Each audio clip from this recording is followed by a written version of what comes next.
Allah Azza wa Jalla lebih mencintai wanita daripada cinta pria. Inilah bukti-buktinya.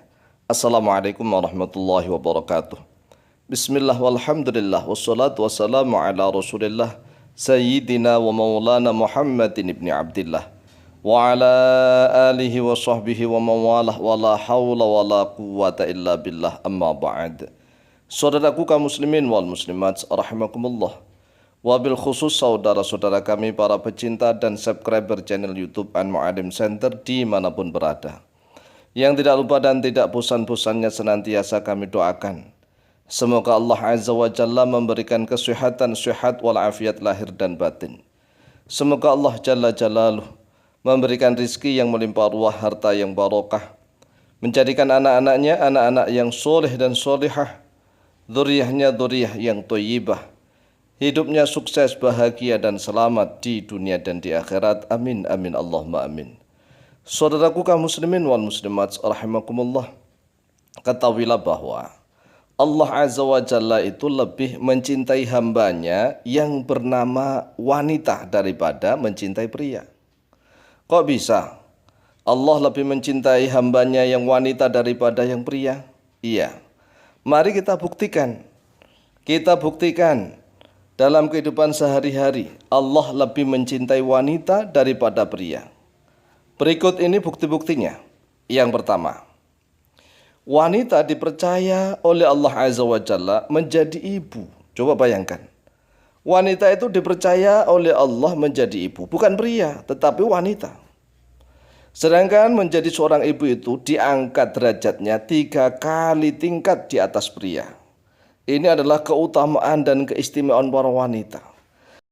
Wanita tatkala diangkat derajatnya oleh Allah Azza wa Jalla dengan memposisikan wanita sebagai seorang ibu, maka derajatnya paling tinggi. Mengapa paling tinggi? Karena semua manusia selain Nabi Adam dan Hawa, nih, seluruh manusia ini kan dilahirkan dari rahimnya seorang ibu. Coba bayangkan.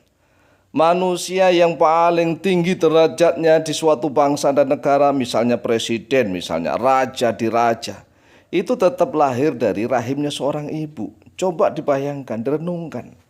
Inilah bukti, satu bukti bahwa Allah lebih mencintai wanita daripada pria.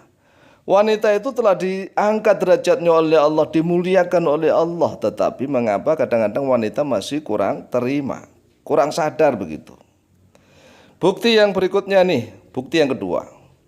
Wanita tidak diwajibkan membayar mahar atau mas kawin ketika menikah. Coba bayangkan. Kan mau menikah itu akan antara laki-laki dan perempuan, antara wanita dan pria. Tapi mengapa yang diwajibkan membayar mas kawin, mahar itu pria?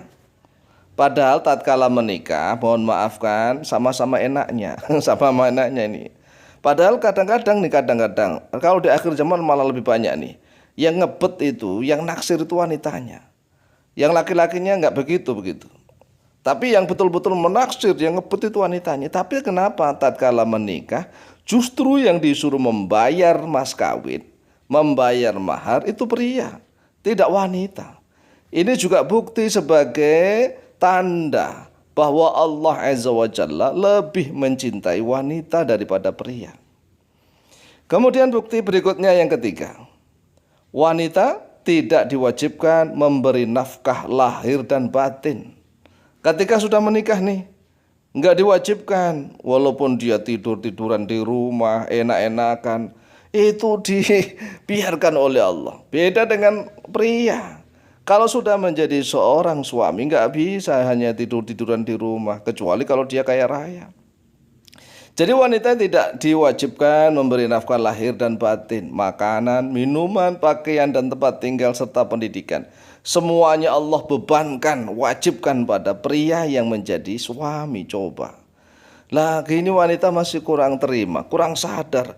Emansipasi wanita harus sejajar dengan pria. Kalau begitu untuk apa Allah menciptakan laki-laki dan perempuan? Kalau misalnya wanita harus sejajar dengan pria misalnya, ya Allah menciptakan pria semua aja lah, nggak usah menciptakan wanita. Oleh sebab itu pahamilah, memang Allah menciptakan laki-laki dan perempuan itu dengan kodrat yang berbeda-beda. Dan dalam kenyataannya Allah lebih mencintai kaum wanita. Wanita itu lebih disayang oleh Allah, lebih dicintai oleh Allah daripada kaum pria. Ya kan? Ya bukti lagi nih, bukti lagi. Ayo kita, walau buktinya banyak sekali.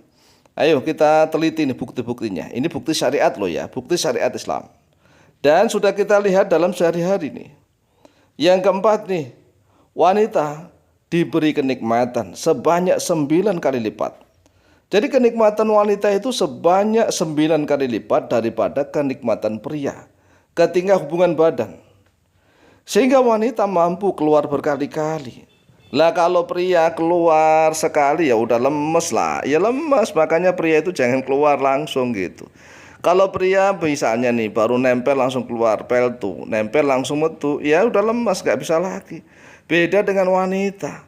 Walaupun banjir berkali-kali masih tetap semangat. Nah, ini menunjukkan bahwa kenikmatan wanita itu 9 kali lipat kenikmatan pria.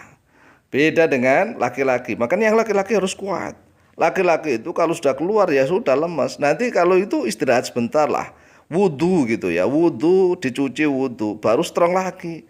Tapi kalau wanita tidak begitu.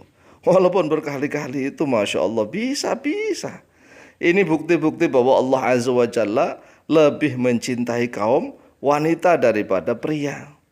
Dan kalau masalah hubungan ini antara suami istri, sebenarnya kenikmatan wanita itu 9 kali lipat daripada kenikmatan pria. Itu bagaimana sih analoginya? Gampang analoginya. Contohnya gampang begitu loh. Contoh nih, kalau jari kita nih, jari kita masukkan ke telinga. Ya jari itu kan ibaratnya laki-laki nih, telinga ibaratnya perempuan. Kira-kira nih jari itu yang mutar-mutar di telinga, itu yang lebih nikmat jarinya atau telinganya? Ini kan gampangnya begitu. Jadi ini bukti bahwa kalau jari kita dimasukkan telinga, kemudian diputar-putar, ya itu yang ngiyir-ngiyir istilahnya, itu telinga. Yang dimasuki itu telinga, itu kan. Jarinya ya biasa-biasa. Tapi dalam kenyataannya kalau ini tidak dibeberkan, rahasia ini tidak diterangkan kepada manusia, ya kadang-kadang itu tadi banyak laki-laki yang ngembik, yang kalah kepada kaum wanita, tidak bisa mendidik. Padahal yang diwajibkan mendidik itu kaum pria, yang diwajibkan membayar mahar kaum pria, yang diwajibkan untuk mencari nafkah kaum pria. Dan kaum pria tidak dibebani oleh Allah menjadi seorang ibu. Kaum pria itu lebih bebas sebenarnya. Oleh sebab itulah jadilah laki-laki yang betul-betul perkasa. Ar-rijalu qawwamuna 'alan nisa. Dan jadilah wanita-wanita yang solihah, karena wanita itu derajatnya sudah diangkat oleh Allah Azza wa Jalla, lebih dicintai oleh Allah daripada pria. Maka wanita juga harus sadar. Demikianlah, semoga bermanfaat. Akhirul kalam, wallahu muwaffiq ila aqwamit thoriq. Wassalamualaikum warahmatullahi wabarakatuh.